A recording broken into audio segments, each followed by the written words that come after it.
नमस्कार। स्वागत है आप सबका हमारे इस YouTube channel Hindi literature studies में। आज की इस विषय वस्तु में हम कक्षा 10 के हिंदी के प्रथम पाठ पद की व्याख्या को समझने का प्रयास करेंगे, जिसके लेखक सूरदास जी हैं। आपको बता दें कि पिछली वीडियो में हमने अपने इस पाठ के पहले के पदों की व्याख्या को समझा दिया है। तो अगर आपने वो वीडियो नहीं देखी है तो आप चैनल पर जाकर उस वीडियो को देख सकते हैं। तत्पश्चात आप आगे की व्याख्या को समझ पाएंगे। तो चलिए अब विलंब ना करते हुए हम सीधे व्याख्या को आरंभ करते हैं। लेकिन हाँ, उससे पहले आप सबसे अनुरोध है, अगर आप हमारे चैनल पर नए हैं या अभी तक आपने चैनल को सब्सक्राइब नहीं किया है तो आगे के अपडेट के लिए आप हमारे चैनल को सब्सक्राइब कर सकते हैं। तो चलिए और अधिक विलंब ना करते हुए अब सीधे अपनी व्याख्या को आरंभ किया जाए। चुके हैं अपनी विषय वस्तु पर और हमने अपनी पिछली वीडियो में 8 पद तक की व्याख्या को समाप्त किया था। आइए 9वें पद की व्याख्या को देखते हैं। पिछले प्रसंग में आपने देखा कि उद्धव गोपियों को समझाने जाते हैं और गोपियां कहती हैं कि मेरे प्रभु श्री कृष्ण जी हैं और मैं किसी अन्य ईश्वर की उपासना नहीं कर सकती। श्री कृष्ण जी के बिना हमारी इंद्रियां शिथिल हो गई हैं और जैसे सिर के बिना शरीर का कोई महत्व नहीं होता, ठीक उसी प्रकार कृष्ण जी के बिना हमारा कोई महत्व नहीं है। यही सब प्रसंग था ऊपर के पद में। गोपियां जो उद्धव से कहती हैं, आइए अब आगे हम लोग देखते हैं कि जो है गोपियां आगे उद्धव से क्या कहती हैं। 9वें पद को देखा जाए तो इसमें है कि उद्धव जाहु तुम्हें ही हम जाने। गोपियां कहती हैं, हे उद्धव जाओ, तुमको हम पहचान गए या तुमको हम जान गए। कहती हैं कि उद्धव तुम यहाँ से जाओ, तुम्हें अब हम पहचान चुके हैं। कहती हैं आगे, श्याम तुम्हें यहाँ को नहीं पठायो, तुम हो बीच भुलाने। श्याम का अर्थ है कृष्ण, यानी कृष्ण जी ने तुम्हें यहाँ नहीं भेजा है, तुम हो बीच भुलाने, तुम भटक कर आ गए हो। कहती हैं कि उद्धव तुम यहाँ से जाओ, तुम्हें हम पहचान गए हैं, कृष्ण जी ने तुम्हें यहाँ नहीं भेजा है, तुम भूल कर यहाँ आ गए हो। आगे कहती हैं कि ब्रज नारिन शो जोग कहत हो, बात कहत न ल जाने। यानी ब्रज की नारियों से तुम, जोग का अर्थ होता है योग साधना, ब्रज की नारियों से तुम योग साधना करने को कहते हो और बात कहत ना लजाने। लजाने का अर्थ है शर्मिंदा। और यह बात कहते हुए तुम्हें लज्जा नहीं आती है कि तुम ब्रज की नारियों से योग साधना करने को कहते हो। ऐसे क्यों कहती हैं? आगे कहती हैं, बड़े लोग ना विवेक तुम्हारे, ऐसे भय अयाने। तुम तो इतने बड़े हो, यानी तुम तो ज्ञानी हो, फिर भी तुम्हारा इस समय विवेक शून्य हो गया है, तुम अज्ञानी बन गए हो। अयाने का अर्थ यहाँ अज्ञानी होता है। कहती हैं ऐसे भय अयाने, तुम इस तरीके से अज्ञानी बन गए हो, तुम्हारा विवेक जो है नष्ट हो गया है।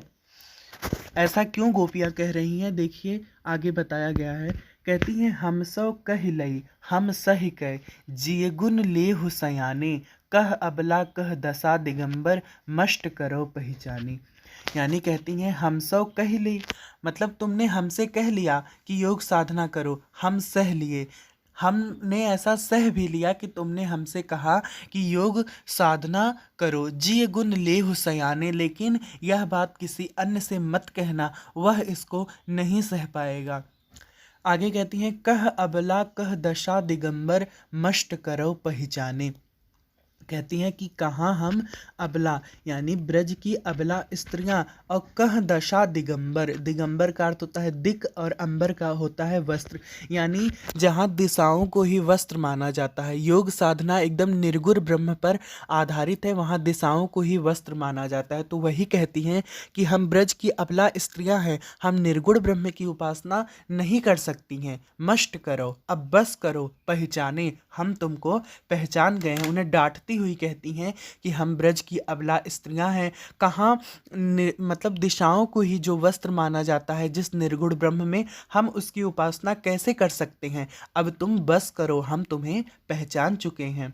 आगे कहती हैं, साच कहो तुमको अपनी सौ का अर्थ है सौगंध, बूझती बात निदाने, मैं इसका निदान पूछती हूँ। यानी कहती हैं साच कहो, हे उद्धव तुम सच कहो, तुमको मैं अपनी सौगंध देकर पूछती हूँ, और जो पूछती हूँ उसका तुम मुझे सच सच जवाब दो। क्या पूछती हैं? अगली लाइन है, सूर्य श्याम जब तुम्हें ही पठायो।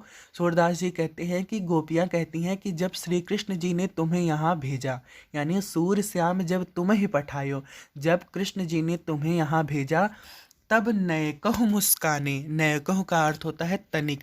तो क्या वे जरा भी नहीं मुस्कुराए थे?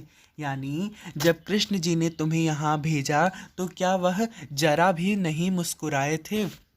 ऐसा गोपियाँ जो है उद्धव से पूछती हैं और कहती हैं कि मैं तुम्हें अपनी सौगंध देती हूँ, तुम इसका सच सच जवाब दो कि जब भगवान कृष्ण ने तुम्हें यहाँ भेजा था तो क्या वह जरा भी नहीं मुस्कुराए थे?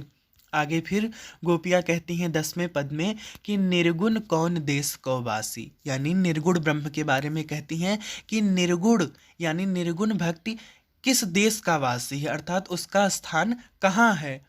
मधुकर कही समुझाए सौह दे। देखिए यहाँ भी सौह का अर्थ है सौगंध, मधुकर का अर्थ है उद्धव। यहाँ मधुकर शब्द भौरा होता है और यह उद्धव के लिए प्रयुक्त है। कहती हैं मधुकर कही समुझाए सौह दे, बूझत साच न हासी। साच का अर्थ होता है सच सत्य, हासी का अर्थ होता है हंसी।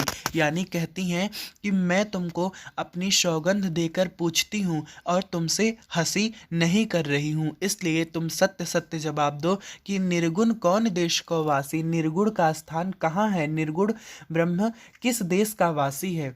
आगे कहती हैं को है जनक, कौन उसका पिता है, कौन है जननी और कौन उसकी माता है, कौन नारी कौन उसकी नारी है, को दासी और कौन उसकी सेविका है। निर्गुण ब्रह्म के बारे में यह सवाल जो है गोपियाँ उद्धव जी से करती हैं। आगे कहती हैं कैसे वरण भेष है, कैसा वर्ण है उसका, कैसा भेष है कि ही रस में अभिलाषी, और उसमें उस निर्गुण ब्रह्म में मैं किस प्रकार की भक्ति का आस्वादन करूं। यानी निर्गुण ब्रह्म के बारे में बताती हैं कि पूछती हैं कौन उसका पिता है, कौन उसकी माता है, कौन उसकी नारी है और कौन उसकी सेविका है, और उसमें ऐसा क्या है, क्या भेष है, क्या उसकी वेशभूषा है निर्गुण ब्रह्म की, और उस निर्गुण ब्रह्म में मैं किस भक्ति का आस्वादन करूं, यानी किस लिए मैं उस निर्गुण ब्रह्म की उपासना करूं। आगे कहती हैं पावे गो पुण्य कियो आपनो, जौर करोगे गासी। गासी का अर्थ होता है छल। यदि तुम हमसे छल करोगे, यानी यदि तुम हमसे छल किए या तुम हमको कोई भी गलत उत्तर दिए तो पावे गो पुण्य कियो आपने, तो तुम अपना किया हुआ पाओगे। अगर हमसे छल करोगे तो वह परिणाम तुम्हारे सामने आएगा। गोपियाँ ऐसा उद्धव से कहती हैं।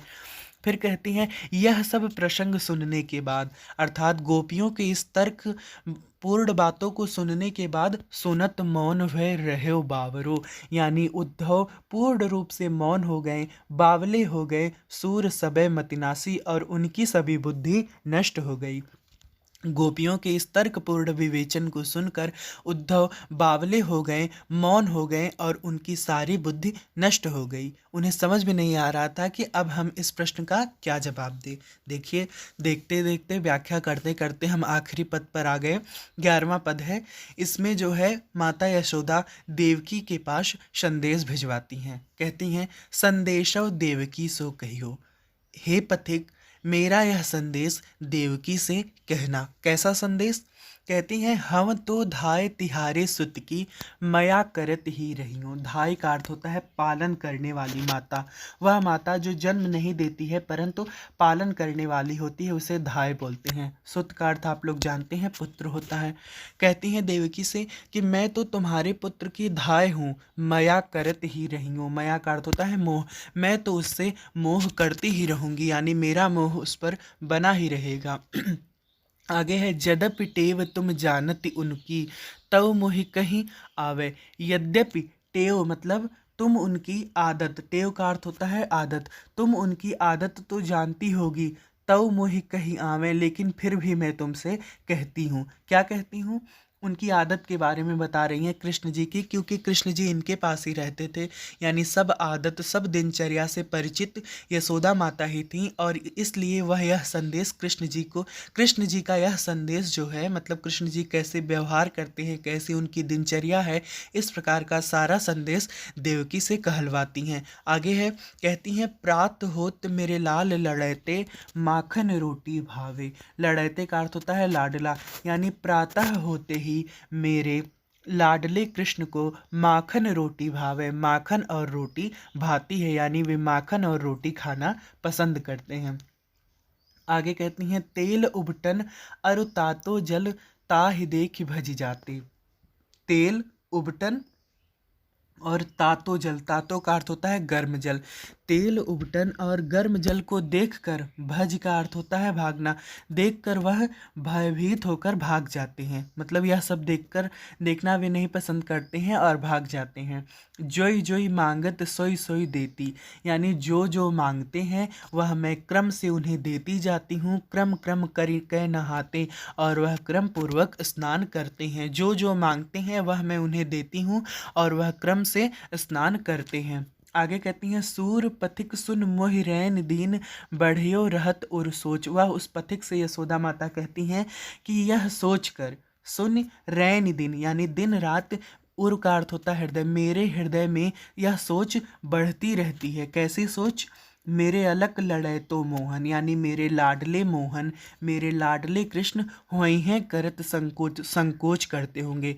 इसका अर्थ यह हुआ कि संकोच करते होंगे, अर्थात वहाँ देवकी के पास उनके लिए नई जगह होगी, क्योंकि यशोदा माता ही उनकी पालन करने वाली माता थी और सब दिनचर्या उनकी यशोदा माता ही जानती थी। और आपको पता ही है कि हम लोग किसी नए घर में जाते हैं या किसी मेहमान के घर ही जाते हैं तो थोड़ा सा संकोच सबके अंदर होता है।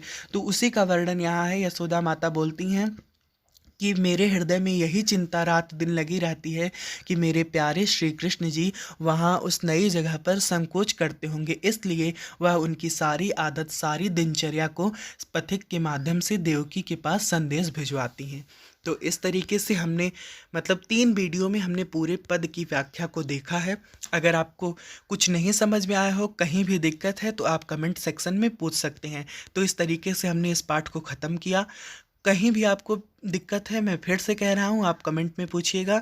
और इतने समय तक हमारे साथ जुड़े रहने के लिए, मेरा साथ देने के लिए आप सभी लोगों का बहुत बहुत धन्यवाद। हाँ, एक बार आपसे अनुरोध है कि अगर आप चैनल पर नए हैं या अभी तक आपने चैनल को सब्सक्राइब नहीं किया है, तो इसी तरीके की अन्य विषय वस्तु पाने के लिए आप हमारे चैनल को सब्सक्राइब कर सकते हैं। धन्यवाद। मिलते हैं अगले प्रकरण में।